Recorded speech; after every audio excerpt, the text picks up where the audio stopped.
தன்னி தானானானா தந்தன்னானி தானானானா தந்தன்னான தானானானா ತಾನಾನಾನಾನಾ. ಅಜ್ಜಿ ಕತೆ ಹೇಳಜ್ಜಿ. ಹಾಯ್, ನಾನು ನಿಮ್ಮ ಮಮತಾ. ನಾವು ಕೆಲವೊಮ್ಮೆ ಯಾವುದಾದ್ರೂ ಸ್ಪರ್ಧೆಗೆ ಹೋದಾಗ ನಮ್ಮ ಎದುರಾಳಿಗಳನ್ನು ನೋಡಿ ಭಯ ಪಟ್ಬಿಡ್ತೀವಿ. ನಮ್ಮಿಂದ ಗೆಲ್ಲೋಕ್ ಆಗದೇ ಇಲ್ಲ ಅಂತ ಮುಂಚೆನೆ ನಿರ್ಧಾರ ಮಾಡಿಬಿಡ್ತೀವಿ. ಆದರೆ ನಮ್ಮ ಅಜ್ಜಿ ಇವತ್ತು ಹೇಳೋ ಕತೆ ಕೇಳಿದ್ರೆ ನಗೋದ್ರ ಜೊತೆ ಆತ್ಮವಿಶ್ವಾಸ ಇದ್ರೆ ಎಲ್ಲಾನು ಸಾಧ್ಯ ಅನ್ನೋದನ್ನ ತಿಳಿತೀರಾ. ಹಾಗಾದ್ರೆ ತಡ ಯಾಕೆ, ಬನ್ನಿ ಹೋಗೋಣ. ಅಜ್ಜಿ ಅಜ್ಜಿ. ಅದು ವಿಜಯನಗರ ಸಾಮ್ರಾಜ್ಯ. ರಾಜ ಕೃಷ್ಣದೇವರಾಯ ಅವತ್ತು ತನ್ನ ಆಸ್ಥಾನದ ವಿದ್ವಾಂಸರ ಜೊತೆ ಸಭೆಯಲ್ಲಿ ಕೂತಿದ್ದ. ಆಗ ಆ ಸಭೆಯಲ್ಲಿ ಒಬ್ಬ ಪಂಡಿತ ಬರ್ತಾನೆ. ನಾನು ದೂರದ ಕಾಶ್ಮೀರದಿಂದ ಬಂದಿದ್ದೀನಿ ಅಂತ ಹೇಳ್ಕೊಂಡ. ಆತ ಎಲ್ಲಾ ಶಾಸ್ತ್ರಗಳನ್ನ ಅರೆತ್ ಕುಡಿದ್ಬಿಟ್ಟಿದ್ದ. ವೇದ ಉಪನಿಷತ್ಗಳನ್ನ ಪುಸ್ತಕ ನೋಡ್ದೇನೆ ಏನ್ ಕೇಳಿದ್ರು ಹೇಳೋ ಸಾಮರ್ಥ್ಯ ಆತನಿಗಿತ್ತು. ಅದಷ್ಟೇ ಅಲ್ಲ, ಆತನಿಗೆ ತಾನು ದೊಡ್ಡ ವಿದ್ವಾಂಸ ಅನ್ನೋ ಧಿಮಾಕು ಕೂಡ ಇತ್ತು. ಆ ಪಂಡಿತ ಏನ್ ಮಾಡಿದ? ವಿಜಯನಗರದ ರಾಜರ ಬಳಿ ಬಂದು ತನ್ನ ಪರಿಚಯ ಮಾಡ್ಕೊಂಡು ಹೇಳ್ದ, ರಾಜರೇ, ನಿಮ್ ಆಸ್ಥಾನದಲ್ಲಿ ತುಂಬಾ ಜನ ಪಂಡಿತರು ಇದ್ದಾರೆ ಅಂತ ಕೇಳಿದ್ದೇನೆ. ನಿಮ್ ಆಸ್ಥಾನದಲ್ಲಿರೋರು ನನ್ನ ಯಾವುದೇ ವಿಷಯದಲ್ಲಿ ಸೋಲ್ಸಿದ್ರೆ ನಾನು ಇಷ್ಟು ದಿನ ತೆಗೆದುಕೊಂಡಿರುವಂತಹ ಬಿರುದು ಎಲ್ಲ ಕೊಟ್ಟು ಹೋಗ್ತೀನಿ. ಅಕಸ್ಮಾತ್ ಅವ್ರೇನಾದ್ರೂ ಸೋತ್ರೆ ಅವ್ರದೆಲ್ಲ ನಂದೇ ಅಂತ ಚಾಲೆಂಜ್ ಮಾಡ್ದ. ನಮ್ ರಾಜ ಕೂಡ ದೊಡ್ಡ ಪಂಡಿತಾನೆ, ಹಿಂಗಾಗಿ ಸವಾಲು ಒಪ್ಕೊಳ್ಳಿಲ್ಲ ಅಂದ್ರೆ ಮರ್ಯಾದೆ ಪ್ರಶ್ನೆ ಅಂತ ಸರಿ ಆಗಬಹುದು ಅಂತ ಹೇಳ್ಬಿಟ್ಟ. ಆದ್ರೆ ಆ ಕಾಶ್ಮೀರ ಪಂಡಿತನ ಗತ್ತು ಗಮ್ಮತ್ತು, ಮಾತಿನ ಶೈಲಿ ಎಲ್ಲ ನೋಡಿ ಆಸ್ಥಾನದ ಪಂಡಿತರು ತುಂಬಾ ಭಯ ಪಟ್ಬಿಟ್ರು. ಯಾರೊಬ್ರು ಅವನ ಹತ್ರ ವಾದ ಮಾಡೋ ಗೋಜಿಗೆ ಹೋಗ್ಲಿಲ್ಲ. ಜ್ವರ ಬಂದಾಗ ಔಷಧಿ ನೆನಪಾಗೋ ಹಾಗೆ ಸಮಸ್ಯೆ ಬಂದಾಗ ಕಾಣೋದೇ ನಮ್ ತೆನಾಲಿ. ಆಗ ರಾಜ ತೆನಾಲಿರಾಮನ್ ಕಡೆ ನೋಡ್ದ. ಏನೋ ತುಂಬಾ ಯೋಚನೆ ಮಾಡ್ತಾ ಇರೋಂತರ ನಿಂತಿದ್ದ ನಮ್ ತೆನಾಲಿರಾಮ. ಮಾರನೇ ದಿನ ತೆನಾಲಿಯ ಅವತಾರ ನೋಡಿ ಎಲ್ಲರೂ ಒಂದು ಕ್ಷಣ ಕಂಗಾಲಾಗೋದ್ರು.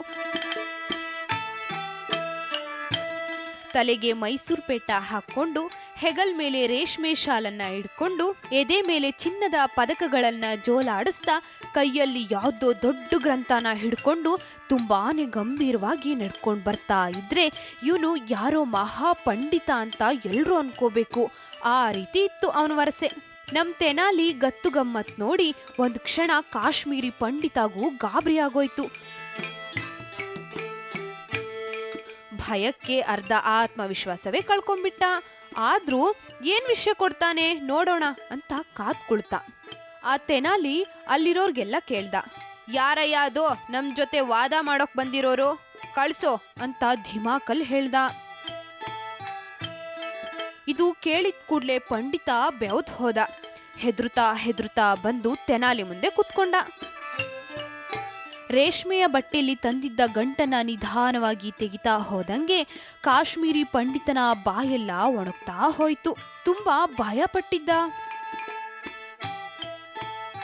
ಯಾವುದೋ ಒಂದು ಗ್ರಂಥ ತೆಗೆದು ಮೊದಲು ತಿಲಕಾಷ್ಟಮಹಿಷ ಬಂಧನದ ಬಗ್ಗೆ ಚರ್ಚೆ ಆಗ್ಲಿ ಅಂತ ಅಂದ ತೆನಾಲಿ. ತಿಲಕಾಷ್ಟಮಹಿಷ ಬಂಧನ ಅನ್ನೋ ಹೆಸರು ಕೇಳ್ತಿದ್ದ ಹಾಗೆ ಕಾಶ್ಮೀರಿ ಪಂಡಿತ ಗಾಬರಿ ಬಿದ್ದು ಬೆವ್ತ್ ಹೋದ. ಆದ್ರೂ ಭಯನ ತೋರಿಸ್ದೆ ತೆನಾಲಿಗೆ ಕಾಶ್ಮೀರ ಪಂಡಿತ ಹೇಳ್ದ, ಈ ಗ್ರಂಥನ ನಾನು ತುಂಬಾ ಹಿಂದೆ ಓದಿರೋ ನೆನ್ಪಿದೆ, ಅದೀಗ ಮರ್ತೋಗಿದೆ. ಇವತ್ತು ಮತ್ತೆ ಓದ್ಕೊಂಡು ನಾಳೆ ಬಂದು ಮಾತಾಡ್ತೀನಿ ಅಂತ ಅಂದ.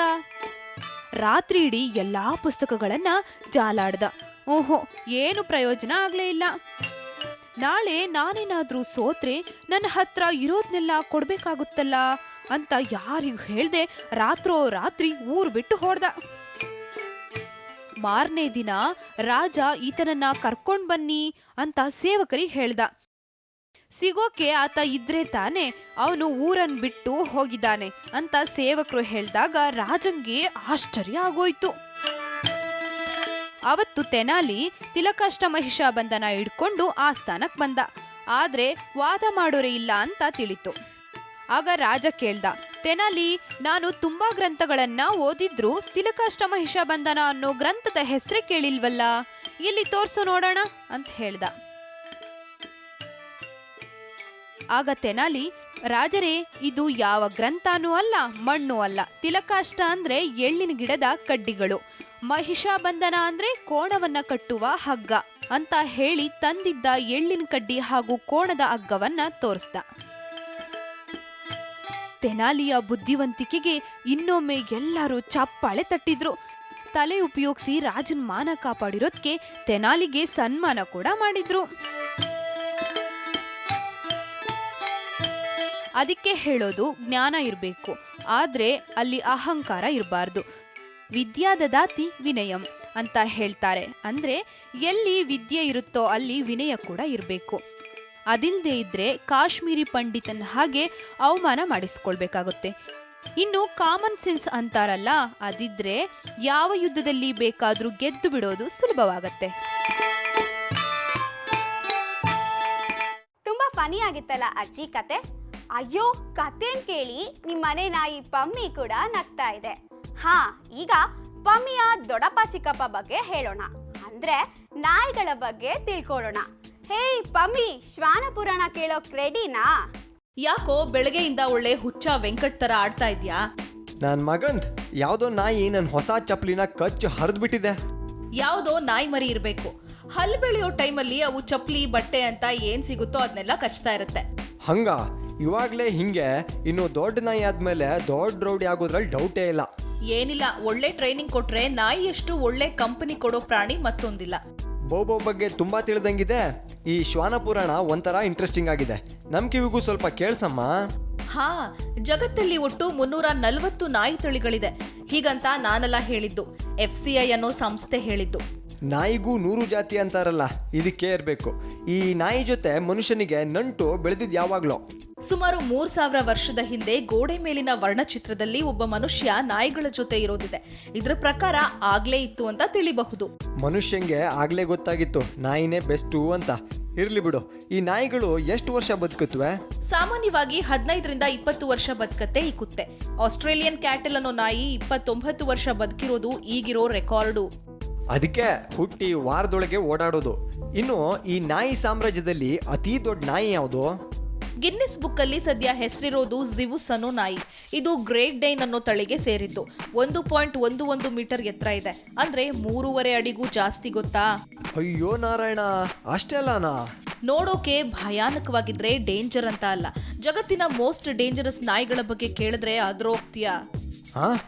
ಹಂಗ ಯಾವುದು? ಕೇಳು. ಪಿಟ್ಬುಲ್ ಮತ್ತು ರಾಟ್ ವೀಲರ್ ಅನ್ನೋ ನಾಯಿ ಶ್ವಾನಲೋಕದ ಅಪಾಯಕಾರಿ ತಳಿ ಅಂತ ಕರೀತಾರೆ. ಯಾಕೆ? ಅದಕ್ಕೆ ಅಟ್ಯಾಕ್ ಮಾಡೋವಾಗ ತಮಗಾಗ್ತಾ ಇರೋ ನೋವು ತಿಳಿಯಲ್ವಂತೆ. ಪಿಟ್ಬುಲ್ಗಂತೂ ದೊಡ್ಡ ಬಾಯಿ, ಜಿಮ್ ಮಾಡಿ ಬೆಳೆಸಿರೋ ಥರ ಇರೋ ಬಾಡಿ, ಸೈಕೋ ಥರ ತಲೆ, ಎದುರು ನಿಂತೋರು ಗಾಬರಿ ಬೀಳೋ ಥರ ಲುಕ್ಕು, ನೋಡಿದ್ರೆ ನಡ್ಗೋದೆ. ಎದಕ್ ಸಾಕ್ಬೇಕಂತ ನಾನು. ಎಲ್ಲ ನಾಯಿ ಯಜಮಾನಂಗೆ ತುಂಬಾ ಪ್ರೀತಿ ತೋರ್ಸತ್ತೆ. ಆದ್ರೆ ಅವುಗಳನ್ನ ನೆಗ್ಲೆಕ್ಟ್ ಮಾಡಿದ್ರೆ ಮಾತ್ರ ತೊಡೆ ಮೇಲೆ ಹಲ್ಲಿನ ಪ್ರಿಂಟು ಗ್ಯಾರಂಟಿ. ಕೇಳಿದ್ರೆ ಭಯ ಆಗ್ತಾ ಇದೆ ಬಿಡು. ಈ ಪೊಲೀಸರು ಯಾವೆಲ್ಲ ನಾಯಿನ ಬಳಸ್ತಾರೆ? ತುಂಬಾ ತಳಿಗಳನ್ನ ಬಳಸ್ತಾರೆ. ಮೇನ್ ಆಗಿ German shepherd, Rottweiler, boxer, Akita ಎಲ್ಲ ಇರತ್ತೆ.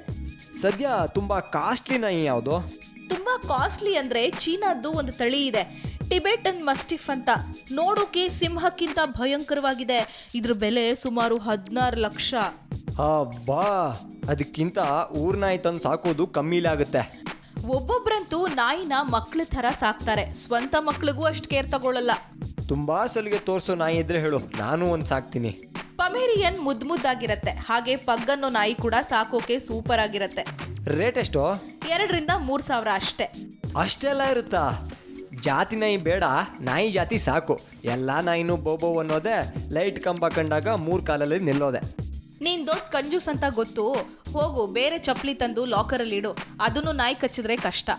ಹಾ, ಎಲ್ಲರೂ ಪ್ರತಿಸ್ಪರ್ಧಿ ನೋಡಿ ಭಯ ಪಡಬೇಡಿ. ತೆನಾಲಿ ರಾಮನ್ ತರ ವಿಶ್ವಾಸ, ಹಾಗೆ ಪಿಟ್ಬುಲ್ ನಾಯಿ ತರ ಆತ್ಮವಿಶ್ವಾಸ ಇರ್ಲಿ ಅಂತ ಹೇಳ್ತಾ ನಾನು ಹೊರಡ್ತಾ ಇದ್ದೀನಿ. ನಾಳೆ ಹಳೆ ಅಜ್ಜಿ ಹೊಸ ಕತೆ ಜೊತೆ ಮತ್ತೆ ಬರ್ತೀನಿ. ಅಲ್ಲಿವರೆಗೂ ಸ್ಟೇ ಟ್ಯೂನ್ ವಿತ್ ಸರಳ ಜೀವನ. ಇದು ಮನುಕುಲದ ಒಳಿತಿಗಾಗಿ.